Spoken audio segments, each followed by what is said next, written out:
let's dive straight in. So you have just been addressing Parliament, is that correct? Well, not. I had an event in Parliament. I wasn't Oh, addressing yeah. Parliament, but I was addressing a large gathering. In fact, it was a sold-out event in Parliament, and it was very Oh, my kindly goodness. hosted by Suella Braverman, the former Home Secretary, to discuss my book. Fantastic. So tell us how that went and what the main topic of that was and why you were invited. Oh, well, it was tremendously educational, for one. This event was quite unique, not only because it was discussing my book, but it was unique because it was really a gathering of people from across the political and religious divide to discuss the threats to our secular liberal democracy. And perhaps most extraordinary was that this was an opportunity for Muslim voices in Britain, devout Muslim voices, to express their solidarity with not only the Jewish community, but to the very integrity of liberal democracy. And in that sense, it was incredibly powerful. It was quite moving in parts, actually, because you really sense that this was this was working across the political, religious, and social divide, bringing all sorts of people. I mean, we have people from quite the hard left, and we have people there from the sort of, other side, as it were. And there I am, stuck in the middle with you. But it was, an opportunity for us to really discuss these threats and present some bold ways forward to save Britain. So what were some of the bold ways forward? Gosh, well, for one thing, we have to counter what's been described as the Voldemort effect. That is, we exist in a state of denial. And so grave is our denial that we won't even give these issues a name. So the first step is to disrupt the pathology of denial. The other step is to actually ensure that the centre ground, the liberal centre ground, is fit for purpose. Now, my view is that will only come through cultural reform. That is to say, the political crisis we see today, or that I detailed and highlighted, is at its core cultural. It's even philosophical. So what I've encouraged is that we need to have a cultural reckoning with the very fabric and values of British society and indeed Western European society. So we were discussing how we might well achieve a paradigm shift in discourse. That is the very way we even talk about these things, even think about these things, right? So how we ensure that this issue is addressed politically, but also culturally.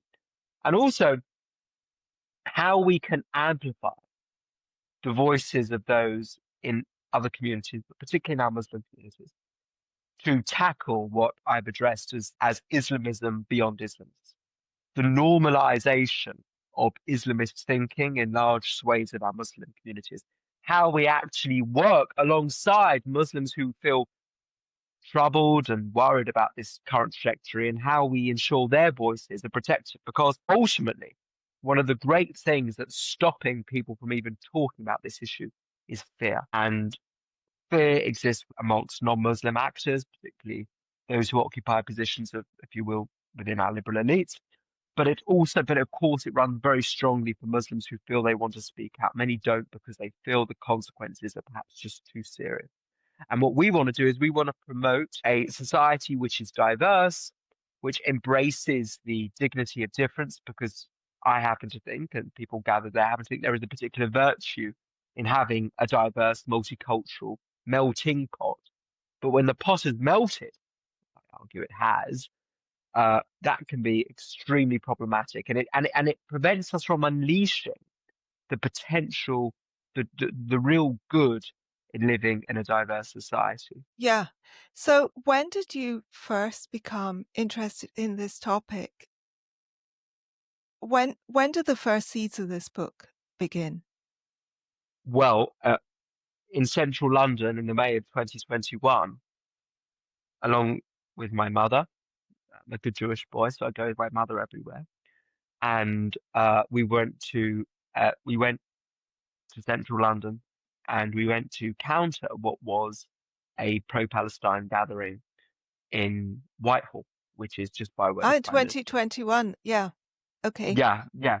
So 20 this was some years ago now, but this was at the height of a particular um war between Israel and militants in Gaza. And so we went to show our solidarity with Israel, and for that matter, with British Jews, because of course during that time some quite astonishing things happened. You know, we had the famous incident of rape the Jews, F their daughters, being bellowed through North London, an area where quite a high number of Jews.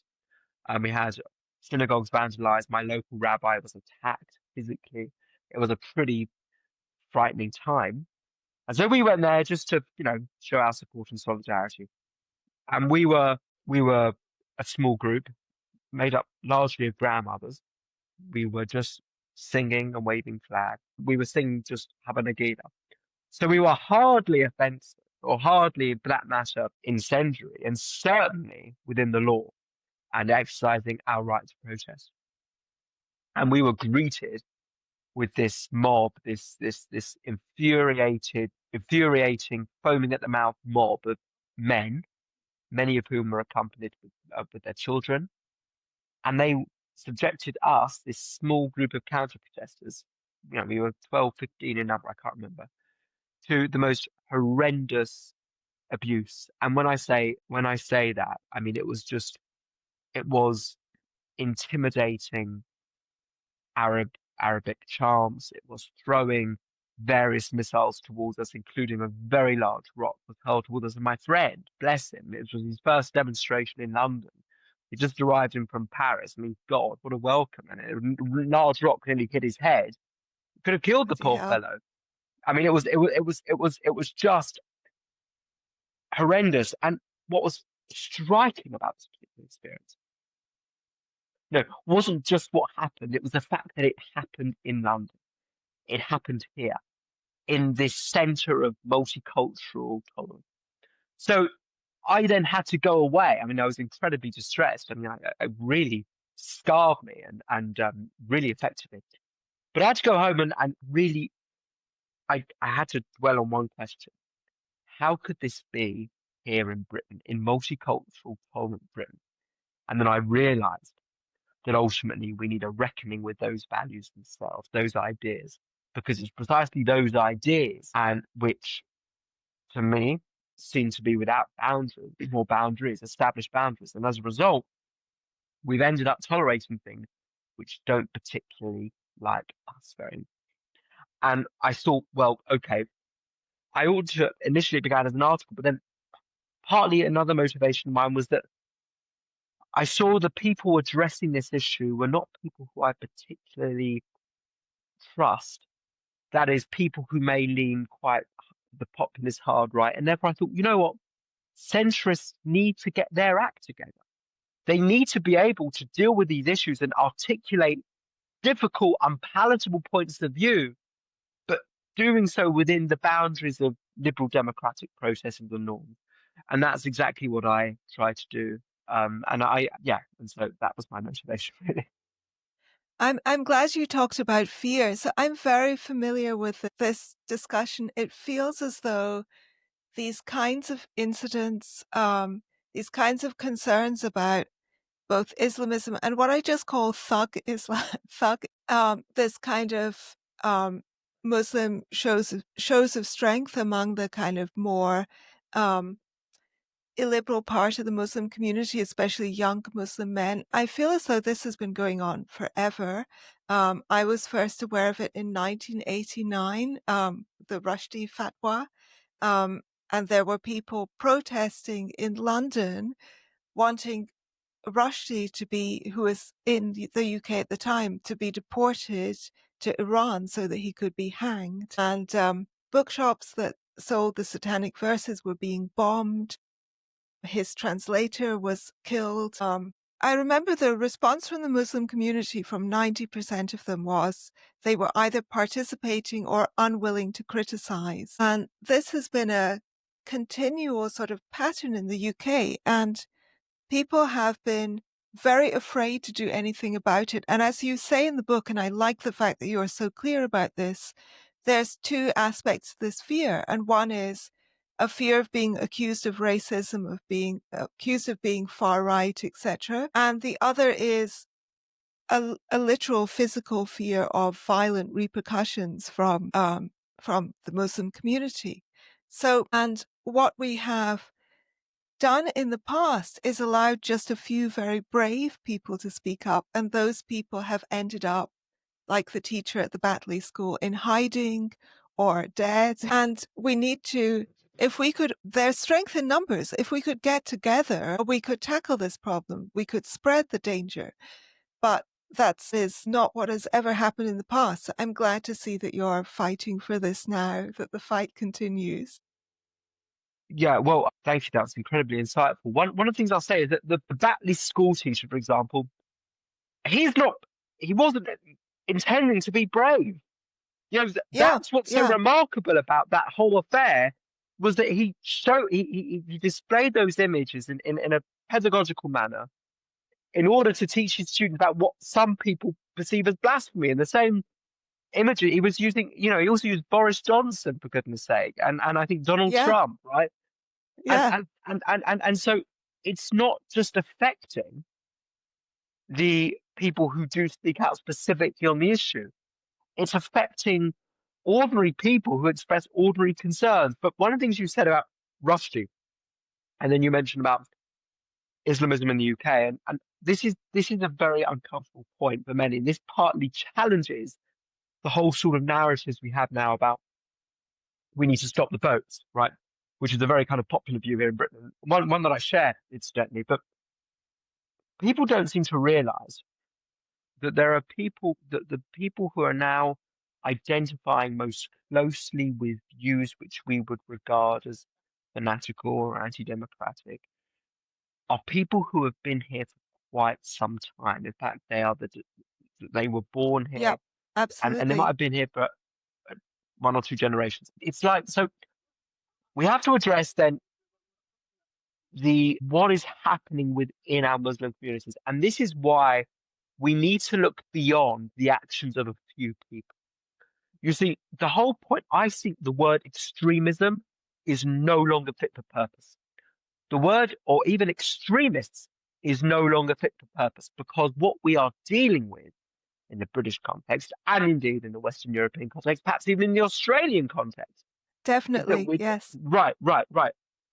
We are dealing with the normalization of extremist thinking. The people that threatened me back in 2021 were not extremists. In that you could not ask them to rehearse of the words of Said Qutb or Hassan al-Banna. These names are from, they don't know these people, right? The architects of Islamism. Yet the ideas that they embrace are extreme in nature. Yet they're not. Yet what's incredible is that they are ordinary people, and you see, it's ordinary people that, if you will, the banality of this evil, to borrow slightly from Hannah Arendt, is that it's become a kind of banality of thinking, and for that reason, you're not dealing with an extremist view. Say, if you were dealing, you know, the neo-Nazi threat in Britain, for example, we pretty much know where it is, and neo-Nazis are well versed in, you know, racist writings and ideas and so on. You know, they could rehearse it. But these people, the guys who travelled over 200, almost 300 miles from Blackburn to London to chant "F the Jews, rape the daughters," they're not extremist men. They're ordinary. Mm, And mm. and so how then do you deal with a problem? How do you deal with non-violent violence? How do you deal with the lexicon of dehumanization, the rhetoric of exclusion? It's these things now that I see. This is where counter extremism is no longer fit for purpose. Because in some sense, this crisis is too late to be remedied or resolved. It requires a major paradigm shift in the way in which we think about the issues themselves. Yeah, I want to point out, so Australia has a far smaller Muslim population and fewer radicals, but there was a very disturbing incident recently, and the disturbing part of it was not the incident itself, but the response from Australian Muslims. So there were two nurses who at Bankstown Hospital, which is here in Sydney, who went on a podcast and they publicly boasted about how they killed Jewish patients. And Yeah, I heard about that. Yeah. yeah, now, um, I don't actually, I think these nurses were completely bullshitting. So I think it was just rhetoric, but, you know, really vile rhetoric. But the more alarming thing was that about, I think there were 40 or 50 Muslim organizations came out in support of the nurses. So that to me was the more worrying thing, which doesn't mean that all Australian Muslims would agree with this. I'm sure many of them would not, but there's already a massive pressure in the community towards more extreme views. And the people who hold the extreme views are the ones who are the self-appointed representatives of the community, which is something that also happened in the UK. And, you know, if you don't agree, then you're likely to keep quiet. So there's already a kind of culture of intimidation, and that is concerning. Well, it's extremely concerning. What's even more concerning, what's even more outrageous, even more contemptuous is the fact that liberals, my fellow secular liberals, have allowed that to take place. It is, let's be very clear about this because this is a constant source of infuriation for me. This has not happened because of the political left, right?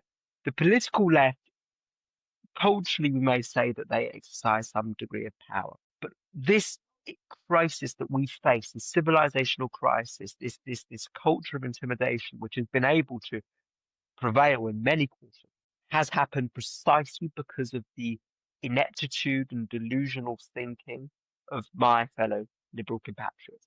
Because in their conception, this is partly what's so delusional about multiculturalism and why it's not a failure, and why, in some sense, what we see today is just an inevitability in the multicultural milieu. The very understanding of multicultural, at the heart of it, is that there cannot be a prevailing framework by which people live. And in the absence of a shared framework and an enforced framework, and a framework which you're willing to defend and assert and be proud of, it can remain decidedly inclusive and welcoming and value difference, as I do, because I think those things make, I'm a student of John Stuart Mill. I think those things actually enrich a society. But the reluctance to assert that shared framework makes these issues inevitable. And the fact is that liberals have not been willing to say, and they need to say it, that not all cultures are of equal value. All people are equal. Each person, regardless of where he or she comes from, is equal, and that's a sacrosanct idea and must be defended to the hilt. But the idea that we can treat our precious secular liberal democracy on the same footing as cultures or aspects within culture that treat gay people abominably, uh, or women in the most dehumanizing terms, and of course, not to mention the rampant anti-Semitism. Of course, anti-Semitism is often the first cause in all these other sort of isms, all these other sort of bigotries and hatreds. It is, as Christopher Hitchens remarks, the godfather of bigotries. But, we have to be willing to take some ownership of the fact that this crisis has emerged as a result of a crisis of liberal philosophy. And so, in as much as I am critical of liberals, I also do think they're part of the answer too. I think liberals need to get their act together on issues of society. For too long, liberals have been focusing on individuals and not really on culture. And really, that's in no small part why the populist right is doing so well, because it has a conception of what society ought to be. And it's a meaningful conception. And it can't be a conception that is easily rubbished or repudiated. we need to be able to cultivate a liberal populism.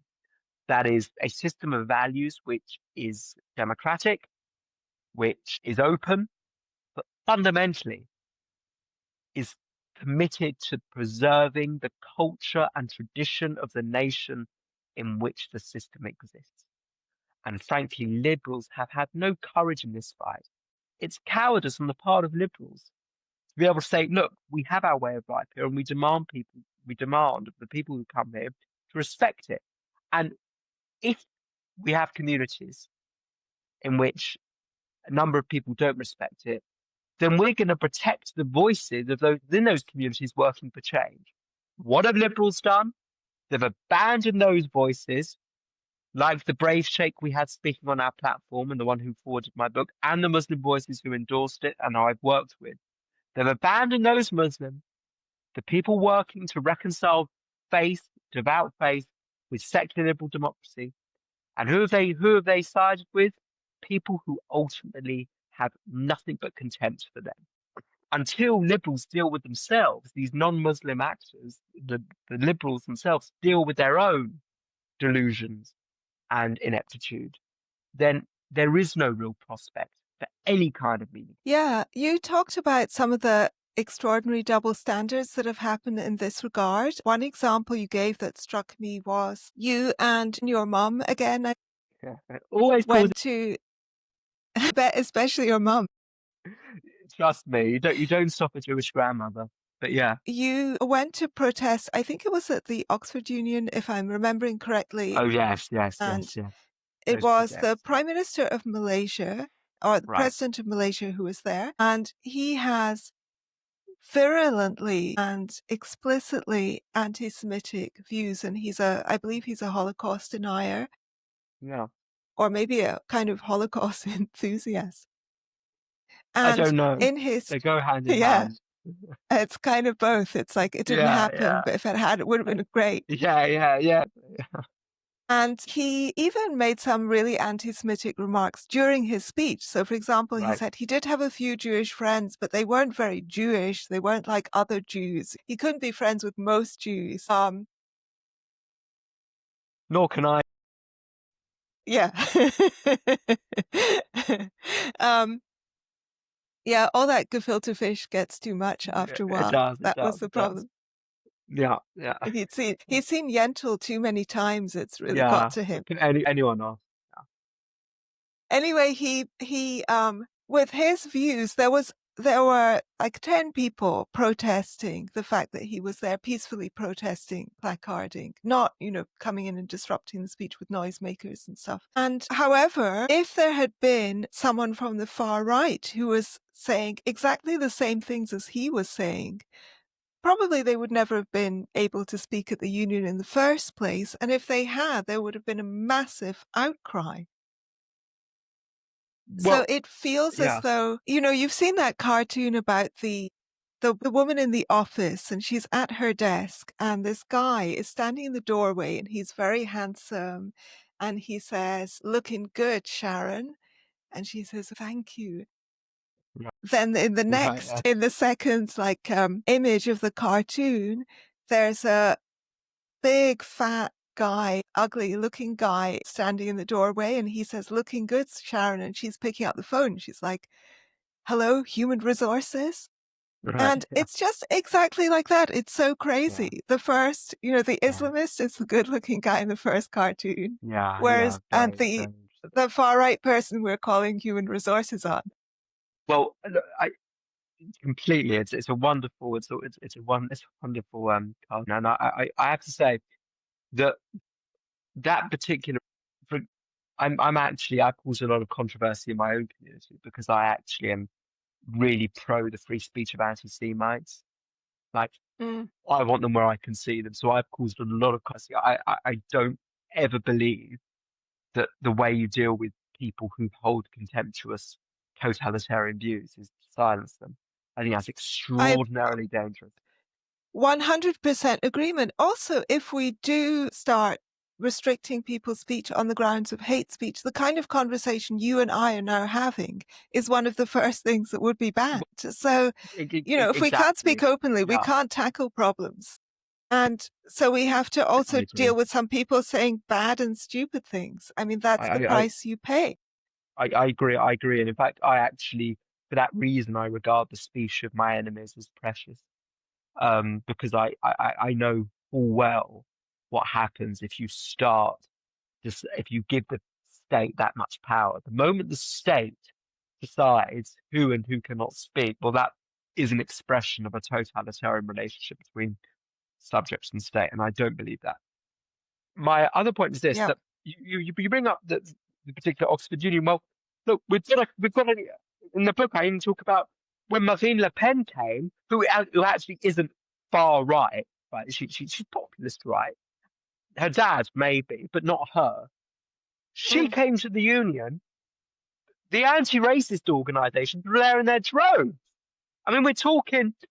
I think there was like several hundred students came out there to protest, saying this woman cannot speak because she's got views on migration that differ from your own, right? Yet she was a potential president, the next president of France, and yet you're saying she can't speak. But at the moment, the president of Malaysia, who we know is explicit, I mean, he's proud of it. He doesn't. It's not as if he tries to conceal it somehow behind some sort of meaningless anti-Zionism. I mean, this guy is like explicitly anti-Jew, right? Yeah. And he'll say it himself, right? And he did say it. Yeah. So, so there is clearly a double standard. Partly that's to do with what the French philosopher Pascal Bruckner describes as Western. Yeah. Oikophobia. Yeah, Roger Scruton beautifully coined it. This hate home, and we are so, and I think it was Freud who remarked that masochism is the inversion of sadism. If you cannot inflict suffering on others, you do something yourself. And really, well, we do. We in the West excel at that, right?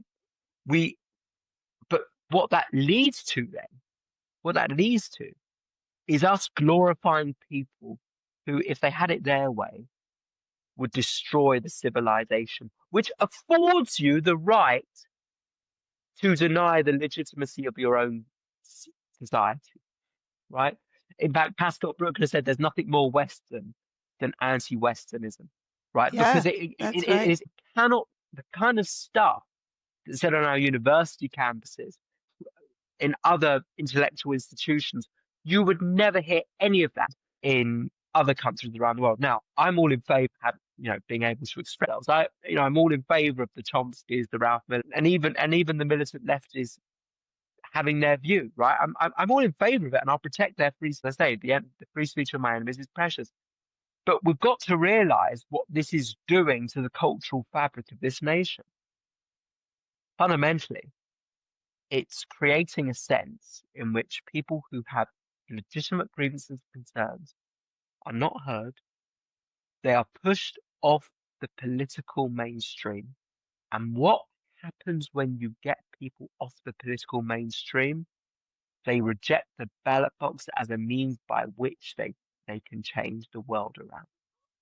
The moment they reject the ballot box is the moment you have the kind of rioting you saw in Southport, the kind of stuff that could well happen tonight in Epping because of a prison officer, a convicted child rapist, right? And he's wandering the streets of London. Not, we can't find him. He's from Ethiopia, an asylum seeker, right? You get that kind of crisis. If the political mainstream is not resilient, not able, not competent, not thoughtful enough to deal with these problems, doubtless a lot of nut jobs will. And so part of my Mm. motivation is to write this not only because I want to solve these issues because I think these issues need resolving, but because I'm scared of the. Harry, I want to talk to you a little bit about your very unusual background, starting with you went to an Orthodox Jewish school, which is has a majority of non-Jewish, including many Muslim pupils. Tell us, and nevertheless it was very Jewish. The boys had to wear, I believe you sang the Israeli national anthem. Yeah. You did Hebrew studies. Tell me about how that worked and how that is continuing to work. It's called King Solomon School, I believe. Yeah, yeah, it's in Ilford, and Ilford is one of the most multi. In fact, I think it is the most I know multicultural Ilford area of well. East London. Yeah, Oh, yeah. do you? Yeah, it's like 80% of women are in hijab. Right, right, right. I've So, been, so, yeah. so, and in the middle of it, you have this. um, It's a very big. Will say that much like what Catherine Verbal Singh has done at her school at Michaela, the Mm. reason why a school like that can function is because its leadership was willing to set standards and values. And those values were not to be, and they weren't just sort of vague, wishy-washy things like openness and tolerance. They were concrete means by which young people can feel they belong, right? And in that, the school was willing to say, look, in that school, in that Orthodox Jewish school where everything was kosher, we, when it was Israel's Independence Day, we all sang the Israeli national anthem, and of course, we sang the British too, because we were extremely patriotic. And every Jewish festival was observed. It was unmistakably Jewish. But what they were willing to say is that we have our way of living, we have our way of doing things, and if you want to be a part of our community, you have to respect us, and we will respect you in return. And they did. And for the most part, I have to say that I remember I, the people I knew who were most involved in the Jewish side of the school were people like Fatima Sheikh or my friend She Mohammed. doesn't sound very, very Jewish. She wasn't Jewish. And yet, and yet, what happened? That they ended up, some of these people ended up working at the school. In which department? The Jewish community life department. You see, Mm. like that is not coincidence. It happens because you are a school that has a set value system. Now, I'm not trying to portray it as a kind of, you know, a paradise or a utopia of kumbaya. There's no such place, right? But it, also when there was a situation in the Middle East, obviously, right, obviously, there were differences, but those differences, really, I have to say, when we went to Poland, for example, when we went on the Auschwitz trip, it was the Muslim pupils who were with us that were holding an Israel flag along with the Jewish ones, right? And in that sense, then it wasn't in any way, it did not feel that one had to relinquish any part of their identity to be a part of the school. It was inclusive, but ultimately, Yeah, that's very important. I recently interviewed Andrew Doyle also for this podcast, and we both agree that, I mean, I hate to echo the kind of true communism has never been tried thing. True communism has been tried, by the way, but right, right, muscular liberalism has never been tried. I mean, we have never yeah. really, liberalism has always been kind of an absence of, we don't Mm. liberalism means we don't discriminate and we don't do this and we don't do the other. But an actual kind of muscular defense of our values has never been tried. I mean, except in Singapore. And in Singapore, it has worked, and in your school and in Michaela, where it has been tried, it has worked. I agree with you to an extent, but I look at America, I even look at Israel, and I look at other liberal nations outside of Europe. I'm not sure about Australia. I've never had the fortune of going, but I'm scared of flying. But I might come. But Why? Australia is so I'm, I'm, great. I know I'm terribly aerophobic, but I might come. I friends that now I've got you. But I'll say that ultimately these are places which operate within the liberal orbit. Yes, there are some variations, but they are still fundamentally liberal nations. And patriotism there is ubiquitous. But I do agree with you to the extent that the kind of gentle liberal Britain right, is not fit for purpose today. Because Mm. what does that gentle liberal Britain require? It requires people who are gentle themselves and believe in the prevailing ideas and understand the British way of life and subscribe to it, celebrate it, adhere to it, embrace it. These are not things really exist in Britain anymore in any meaningful sense. So we have to have a reassessment of our way of doing things here in Britain, particularly culturally and politically. And that would require a muscular liberalism. But remember, liberalism by its very nature struggles to be muscular. What Mm. we Yeah. need is we need a culture of resilience, an ability to cultivate an inclusive nationalism, or as just put it, patriotism. It is the sense that we can be able to make that culturally relevant, not just owning a passport, but creating a sense of feeling that people who are in your country are your neighbor and you are responsible for them. But ultimately, that's going to require, again, a radical paradigm shift. And that can only happen through, I think, radical cultural change. So one other thing I wanted to ask you about is you're a member of the Association of British Muslims. Yeah. And can you tell me about that? So what I do know, one thing I know about the UK is that there are a number of Muslim organizations, many of which are extremely toxic and um, very much wedded to extremist thinking, and often those are the people who are called upon by government or by councils or by whoever requires a Muslim representative.